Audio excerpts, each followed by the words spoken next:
എല്ലാവർക്കും നമസ്കാരമുണ്ട്. അപ്പോൾ എനിക്കെതിരെ വന്ന കേസും കാര്യങ്ങളൊക്കെ നിങ്ങൾ അറിഞ്ഞിട്ടുണ്ടാവും. അപ്പോൾ എനിക്കെതിരെ പരാതി കൊടുത്ത വ്യക്തിനെ നിങ്ങൾക്കൊന്ന് പരിചയപ്പെടുത്തി തന്നാലോ? ഒന്ന് കണ്ടു നോക്കുക, എന്നിട്ട് നിങ്ങളുടെ അഭിപ്രായം എന്തായാലും രേഖപ്പെടുത്തുക. അപ്പോൾ എങ്ങനെയാണ് നിനക്ക് എന്നെ പരിചയം? ഇൻസ്റ്റാഗ്രാം വഴിയാണ് പരിചയം. അതല്ലേ? എന്നിട്ട് എങ്ങനെ നീ പരിചയപ്പെടുന്നത്? തുടക്കം എങ്ങനെയാ?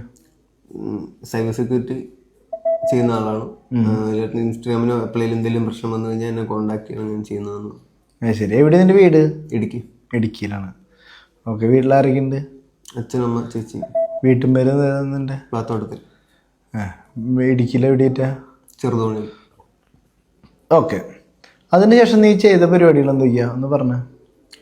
അതിലേട്ടൻ്റെ ഇൻസ്റ്റാ പേജ് ഹാക്ക് ആയിരുന്നു. അതിലേട്ടന് ഡൗട്ട് ഉണ്ടെന്ന് ഒരു ദിവസം എന്നെ വിളിച്ച് പറഞ്ഞു. അപ്പം ഞാൻ പറഞ്ഞു, അതിലേട്ട ഇമെയിൽ ഐ ഡിയുടെ പാസ്വേഡ് തരുവാണെങ്കിൽ നമുക്ക് ഇൻസ്റ്റാഗ്രാം കയറി നോക്കാമെന്ന് പറഞ്ഞു. ഇമെയിൽ ഐ ഡിയുടെ പാസ്വേഡ് ഇമെയിൽ ഐ ഡി അതിലേട്ടൻ പറഞ്ഞു തന്നു. അങ്ങനെ ആദ്യം ഫേസ്ബുക്കും ഇൻസ്റ്റാഗ്രാമും ഫോർഗോട്ടൻ പാസ്വേഡ് അടിച്ച് ലോഗിൻ ചെയ്തു. OTP അതിലേട്ടൻ്റെ ഫോണിലോട്ടാണ് വന്നത്. അതിലേട്ടനെ തന്നെ വിളിച്ച് പറഞ്ഞിട്ട് OTP നമ്മളെടുത്തു.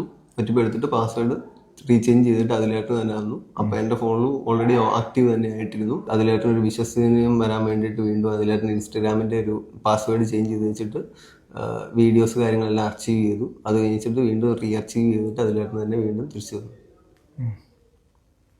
ഇപ്പം നീ എനിക്ക് മൊത്തം എത്ര കാശ് തരാണ്ട്? 39,500. അപ്പോൾ ഇങ്ങനെയൊക്കെ ചെയ്യാൻ പാടില്ല എന്ന് നിനക്കറിയാം അല്ലേ?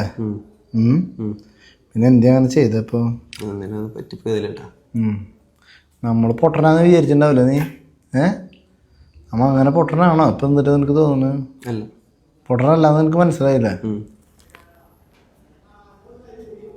അപ്പം അങ്ങനെ ആവട്ടെ. കഴിഞ്ഞ ഓഗസ്റ്റ് 23 എടുത്തൊരു വീഡിയോ ആണ് നിങ്ങൾ കണ്ടത്. ഇതിൽ ആ പയ്യൻ എല്ലാവൻ ചെയ്ത കാര്യങ്ങളും ഒക്കെ സമ്മതിക്കുന്നുണ്ട്. അപ്പോൾ ഈ വീഡിയോ ഞാൻ ഇത്ര ദിവസമായിട്ട് പുറത്ത് വിടാത്തതിൻ്റെ കാരണം എന്താണെന്ന് വെച്ചാൽ, ഒരു ചെറുപ്പക്കാരനാണ്. അവൻ്റെ ഭാവിയും അവനെ അറിയണവരൊക്കെ ഈ വീഡിയോ ചിലപ്പോൾ കാണാനുള്ള സാധ്യത ഉണ്ട്. നമ്മളായിട്ട് ഒരു ഇത് വേണ്ടാന്ന് വിചാരിച്ചിട്ടാണ് ഈ വീഡിയോ ഞാൻ ഇതുവരെ പുറത്ത് വിടാഞ്ഞിരുന്നത്. പിന്നെ ഇവൻ്റെ വീട്ടുകാർ പറഞ്ഞിട്ടുണ്ടായിരുന്നു ഒരു പോലീസ് കേസും കാര്യങ്ങളൊന്നും കൊടുക്കരുതെന്ന് പറഞ്ഞുകൊണ്ടാണ് ഇവനെതിരെ കേസും കൊടുക്കാതിരുന്നത്. കാരണം എൻ്റെ സ്ഥാപനത്തിലൊക്കെ പഠിക്കുന്ന കുട്ടികൾക്ക് ഏകദേശം ഇതേ ഏജ് ഗ്രൂപ്പാണ്. അപ്പോൾ ഒരു ചെറുപ്പക്കാരനാണ്, ഇനി ഒരു കേസും കൂട്ടായിട്ട് വേണ്ട എന്നുള്ള ഒരു സഹാനുഭൂതി തോന്നിയ കാരണമാണ് ഈ ചെക്കനെതിരെ ഞാൻ കേസ് കൊടുക്കാതിരുന്നത്.